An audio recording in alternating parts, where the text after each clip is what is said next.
Hello दोस्तों, नमस्कार। दोस्तों, आज की इस वीडियो में हम आपको बिहार पॉलिटेक्निक के 5th सेमेस्टर का थ्योरी पर स्ट्रक्चर का यूनिट 2 स्लोप एंड डिफ्लेक्शन के बारे में बताएंगे। और ये जो लेक्चर होगा ये सिर्फ इंट्रोडक्शन के बारे में होगा कि स्लोप किसको कहते हैं, डिफ्लेक्शन किसको कहते हैं, और साथ ही साथ जो है ये यूनिट हम क्यों पढ़ते हैं, मतलब स्लोप डिफ्लेक्शन हम क्यों पढ़ते हैं, स्लोप डिफ्लेक्शन का रियल लाइफ में कहाँ यूज़ है और कहाँ किस किस स्ट्रक्चर में स्लोप डिफ्लेक्शन निकालना ज़रूरी होता है और हम क्यों निकालते हैं स्लोप डिफ्लेक्शन, इसके बारे में आज हम पढ़ेंगे। ठीक है। यदि आपको इन सभी क्वेश्चन का आंसर नहीं पता है और आप जानना चाहते हैं कि स्लोप डिफ्लेक्शन क्यों पढ़ते हैं और स्लोप डिफ्लेक्शन का क्या मतलब होता है एक्चुअल, ठीक है, तो ये वीडियो आपके लिए बहुत ही महत्वपूर्ण है। चलिए इस वीडियो को शुरू करते हैं। और दोस्तों, आपको सबसे पहले ये बता दें कि ये जो हम वीडियो आज इस पर बनाए हैं ये काफ़ी रिसर्च करके बनाए हैं, ठीक है। और आप सब ये आप देख के पता चल जाएगा आपको, ठीक है। क्योंकि देखिए जनरली क्या होता है कि जो यूनिट दिया हुआ है स्लोप एंड डिफ्लेक्शन, उसका डेफिनेशन हम सब पढ़ लेते हैं। स्लोप का डेफिनेशन पढ़ लेते हैं, डिफ्लेक्शन का डेफिनेशन पढ़ लेते हैं, बेसिक सा क्वेश्चन भी कुछ कुछ बन जाता है, ठीक है। लेकिन एक्चुअल मीनिंग नहीं समझ पाते हैं कि आखिर स्लोप और डिफ्लेक्शन का यूज़ कहाँ करते हैं, है ना। अपने सिविल स्ट्रक्चर में कहाँ यूज़ करते हैं, अपने रियल लाइफ में कहाँ इसका यूज होता है, ठीक है। एप्लीकेशन कहाँ है स्लोप डिफ्लेक्शन का, ठीक है। ये एक्चुअल में हमको नहीं पता रहता है, तो हम इसी के बारे में आज डिस्कशन करेंगे। पहले कि स्लोप डिफ्लेक्शन पढ़ते क्यों हैं। अब जब ये जान लेंगे कि स्लोप डिफ्लेक्शन इस क्यों पढ़ते हैं, तो उसके बाद पढ़ने में भी मज़ा आएगा, ठीक है, मतलब इंटरेस्ट लगेगा। और साथ ही साथ हम सब अच्छे से इसका प्रिपरेशन कर लेंगे और फील करके पढ़ेंगे कि हम जो है जो पढ़ रहे हैं वो क्यों पढ़ रहे हैं, है ना। ये आपके माइंड में एक जो है कि एम बना रहेगा, अगर हम ये पढ़ते हैं तो इससे जो है हमें ये चीज़ सीखने को मिलेगी, ठीक है। तो चलिए ज़्यादा समय नहीं लेते हुए हम आपको यहाँ पर इसका डिस्कशन करते हैं कि सबसे पहले, जैसा कि हम यहाँ देखिए हम कुछ आपके लिए बना के रखें, ठीक है। जैसे सबसे पहले सबके अगर आपके मन में क्वेश्चन आता है ये कि why do we study of slope and deflection of the beam, मतलब हम बीम के स्लोप एंड डिफ्लेक्शन का स्टडी क्यों करते हैं, ठीक है। तो ये अगर आपके मन में क्वेश्चन है, अगर नहीं भी है तो इस तरह का क्वेश्चन होना चाहिए आपके मन में कि स्टडी क्यों करते हैं, ठीक है। तो चलिए हम इसी का आंसर देने वाले हैं। देखिए जनरली क्या होता है, बीम जो होता है वो क्या होता है, एक हॉरिजॉन्टल मेंबर होता है, उस पर इन जनरल वर्टिकल लोड लगता है ना। बहुत रेयर होता है कि उस पर हॉरिजॉन्टल लोड लगे। मैक्सिमम केस में क्या होगा कि बीम है तो उस पर वर्टिकल लोड ही लगता है, ठीक है। ये आप समझ रहे हैं। अब देखिए क्या होता है कि जैसे ही बीम है ना, बीम पर लोड लगेगा तो वो कुछ ना कुछ उसका जो शेप है वो क्या हो जाएगा, डिफ्लेक्ट हो जाएगा, ठीक है। जैसे शेप डिफ्लेक्ट होगा तो कुछ ना कुछ चीज़ें जो है उसमें देखने को मिलती है, नया चीज़ें, ठीक है। और साथ ही साथ चूँकि हम ये समझ गए कि लोड आएगा तो बीम का शेप जो है वो क्या हो जाएगा, चेंज हो जाएगा, ठीक है। तो अब इसका एप्लीकेशन कहाँ है, ठीक है। स्लोप, इसको जो हम बोलते हैं कि स्लोप और डिफ्लेक्शन जो हम पढ़ेंगे यहाँ पर, ये इसका एप्लीकेशन कहाँ है। देखिए सबसे पहले क्या है कि स्लोप और डिफ्लेक्शन पढ़ने का एक पर्पस होता है कि बीम को डिजाइन करना। अब बोलिएगा कैसे, बीम का डिजाइन करने में कहाँ इसका उपयोग है। देखिए हम बताते हैं आपको।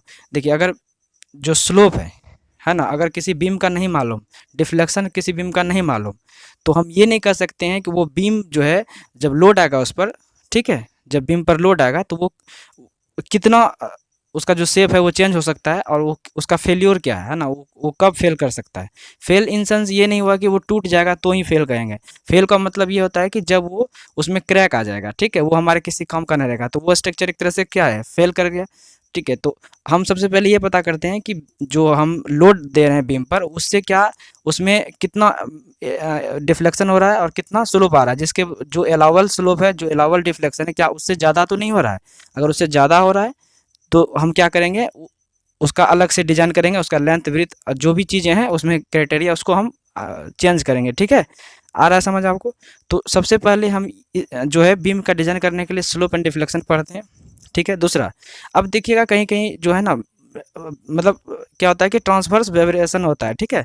मतलब बीम है, बहुत सारे ऐसे स्ट्रक्चर होते हैं जो आप रियल लाइफ में देखे होंगे जहाँ पर कि वो क्या होता है, वाइब्रेशन होता है उस स्ट्रक्चर पर, ठीक है।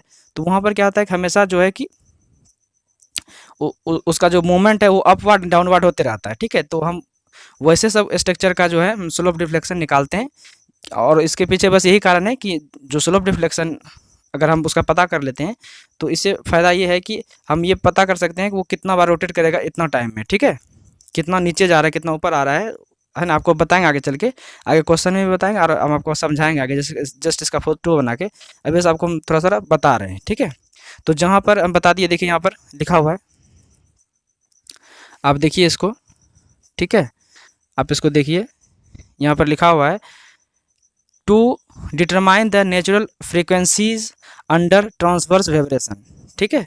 तो जो ट्रांसवर्स वाइब्रेशन है उसके अंडर जो फ्रीक्वेंसी है ना, फ्रीक्वेंसी मतलब कितना ऊपर नीचे है ना वो हो रहा है आपका स्ट्रक्चर, ठीक है, उसको फाइंड आउट करने के लिए जो है हम ये स्लोप डिफ्लेक्शन पढ़ते हैं, ठीक है।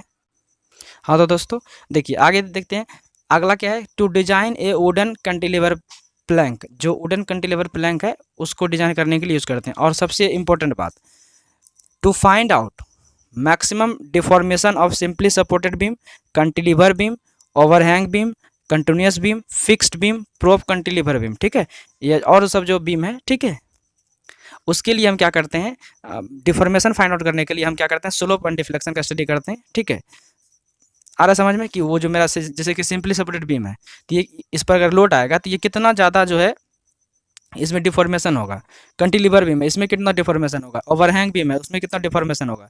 अगर ये डिफॉर्मेशन नहीं मालूम होगा तो फेल्योर हम कैसे बता सकते हैं कि ये इतना लोड पर ये फेल कर जाएगा स्ट्रक्चर, क्योंकि डिफॉर्मेशन मालूम होना चाहिए ना कितना उसका डिफॉर्मेशन है, ठीक है। और फिक्स बीम है, प्रोप कैंटिलीवर बीम है, जितने प्रकार के बीम है ना, उसका हमको ये जानना बहुत ज़रूरी है कि उसमें जो है कि डिफॉर्मेशन का क्या सिनेरियो है, ठीक है। और आपको हम बता देते हैं जानकारी के लिए थोड़ा सा एक मतलब एक थोड़ा सूचना है, ठीक है, वो ये है कि मेरा जो वीडियो है जो हम जो बताते हैं, ठीक है, वो थोड़ा वीडियो लंबा हो जाता है, ठीक है, तो आप सब छोड़ के चल जाते हैं। हम कहते हैं एक बार मेरा वीडियो पूरा देखिए, ठीक है, हम जो बताते हैं चूँकि थोड़ा टाइम लगता है हमको बताने में, ठीक है, और जो हम बताते हैं डिटेल में बताते हैं, इसीलिए मेरा वीडियो थोड़ा सा लंबा हो जाता है। तो आपसे रिक्वेस्ट है कि आप पूरा वीडियो देखिए, तब आपको पूरा समझ में आएगा। आप बीच में छोड़ के चल जाइएगा तो फिर आपको पूरा बात समझ में नहीं आएगा, हम जो बताना चाह रहे थे आपको वो नहीं हो पाएगा, ठीक है। इसीलिए थोड़ा सा आप हमारे साथ जुड़े रहें, आपको फ़ायदा होगा, ठीक है, आप सीखिएगा, ये मेरा वादा है आपसे, ठीक है। आप बस हम हमारे साथ जुड़े रहें और वीडियो को कंटिन्यू वॉच करें, ठीक है। हम आपको सब चीज़ बताएंगे, जो पीछे पढ़े हैं वो भी बताएंगे, और आपको कंपेरिजन कराएंगे कि जो पीछे पढ़े हैं वहाँ क्या था और अभी जो पढ़ रहे हैं वहाँ क्या है, ठीक है। तो आपको थोड़ा सा हम बता दें पीछे के लिए, तो यूनिट 1 में हम पढ़े थे डायरेक्ट स्ट्रेस बेंडिंग स्ट्रेस। अच्छा, आप वो किस लिए पढ़े थे, वो किसके लिए पढ़े थे, तो कॉलम के लिए पढ़े थे, याद है आपको, वो किसके लिए पढ़े थे, कॉलम के लिए पढ़े थे, ठीक है, वो कॉलम के लिए पढ़े थे, याद है। वो जो हम पढ़े थे वो किसके लिए पढ़े थे, कॉलम के लिए पढ़े थे। अभी जो पढ़ रहे हैं वो बीम के लिए पढ़ रहे हैं। तो कॉलम वर्टिकल मेंबर होता है, ये वर्टिकल मेंबर है, और ये क्या है, हॉरिजॉन्टल मेंबर है, ठीक है। ये क्या है, आप देखिए ये क्या है, हॉरिजॉन्टल मेंबर है, यहाँ सपोर्ट लगता है, ठीक है। आ रहा है समझ में, ये सिंपली सपोर्टेड बीम है। तो यहाँ पर हम इसके बारे में पढ़ रहे हैं सेकंड यूनिट में। फर्स्ट यूनिट में पढ़े थे कॉलम के बारे में कि कॉलम में स्ट्रेस कितना होगा, डायरेक्ट स्ट्रेस, बेंडिंग स्ट्रेस, है ना। अगर इसेंट्रिक लोड लग रहा है तो बेंडिंग स्ट्रेस, डायरेक्ट स्ट्रेस कितना होगा। इधर से अगर चिमनी वाला पढ़े थे बहुत सारा क्वेश्चन कि इधर से विंड लोड लग रहा है तो उसकी वजह से कितना स्ट्रेस होगा बेस पर, है ना, इस बेस पर कितना स्ट्रेस होगा। इन सब क्वेश्चन का आंसर हम सब किए थे पिछले यूनिट में, ठीक है। तो लेकिन हम यहाँ जो पढ़ रहे हैं ये अलग है, पूरा अलग है ना। ये बीम के बारे में बता रहा है, वहाँ बताया था कॉलम के बारे में। तो आपको पता चल गया कि पहले चैप्टर में हम क्या पढ़े थे और अभी क्या पढ़ रहे हैं, ठीक है। तो यहाँ पढ़ रहे हैं हम सब बीम के बारे में बेसिकली, ठीक है। कोई दिक्कत, चलिए, आशा करते हैं आपको ये समझ में आ गई होगी, ठीक है। तो देखिए सबसे पहले अगर आपसे कोई पूछे कि स्लोप डिफ्लेक्शन क्यों पढ़ते हैं, ठीक है, स्लोप डिफ्लेक्शन स्टडी करने का क्या मतलब है ना, तो आप सबसे पहले बताइएगा कि स्लोप डिफ्लेक्शन हम इसलिए पढ़ते हैं क्योंकि अगर हम किसी सेक्शन का, किसी भी बीम का, अगर हमको उसका डिफॉर्मेशन नहीं मालूम है ना, वो कितना डिफॉर्म कर रहा है, जैसे ये मान लीजिए बीम है, ठीक है, आप थोड़ा सा देखिएगा, जैसे यही बीम है, थोड़ा सा समझिएगा, ठीक है, ये बीम है। अब ये इस पर अगर हम लोड देंगे तो ये नीचे कितना आएगा, ये अगर हमको नहीं मालूम तो ये हम कैसे बताएंगे कि ये फेल कितना पर करेगा, ये बीम कितना लोड देंगे कि फेल कर जाएगा, नहीं बता सकते हैं। ये हमको ये मालूम होना चाहिए कितना है। दूसरा बात, हम इससे फ्रीक्वेंसी पता कर सकते हैं। अगर ये मान लेते हैं कि ये वाई जो है 2 mm नीचे जा रहा है, तो ये मान के चलेंगे कि हर बार ये 2 mm नीचे जाएगा और ये 2 mm ऊपर भी जाएगा, ठीक है। तो ये इससे हम क्या कर सकते हैं, फ्रीक्वेंसी मालूम कर सकते हैं। एक तो ये हो गया कि स्लोप डिफ्लेक्शन पढ़ने का क्या मतलब है, ठीक है, आ रहा समझ में आपको, ठीक है। और जो स्लोप है ना वो एक्चुअली आगे बताएंगे डिटेल में कि स्लोप क्या होता है, प्रैक्टिकल मीनिंग समझाएंगे आपको, ठीक है, कि स्लोप होता क्या है। फिलहाल बस आप ये समझ लीजिए कि जो एंगुलर मोमेंट है, ये जैसे कि यहाँ से यहाँ आया तो इस पर अगर टेंजेंट डालिएगा तो यहाँ जो एंगल बनाएगा एक्सिस के साथ, ओरिजिनल एक्सिस के साथ, जो पहले था बीम का एक्सिस, उससे जो एंगल बनाता है, ठीक है, वो क्या होता है, वो क्या होता है, स्लोप होता है, ठीक है। और डिफ्लेक्शन क्या होता है, ये होता है डिफ्लेक्शन, वर्टिकल जो डिस्प्लेसमेंट होता है सेक्शन का या बीम का, तो उसको हम क्या कहते हैं, डिफ्लेक्शन कहते हैं। आगे इसके बारे में डिटेल में चर्चा करेंगे।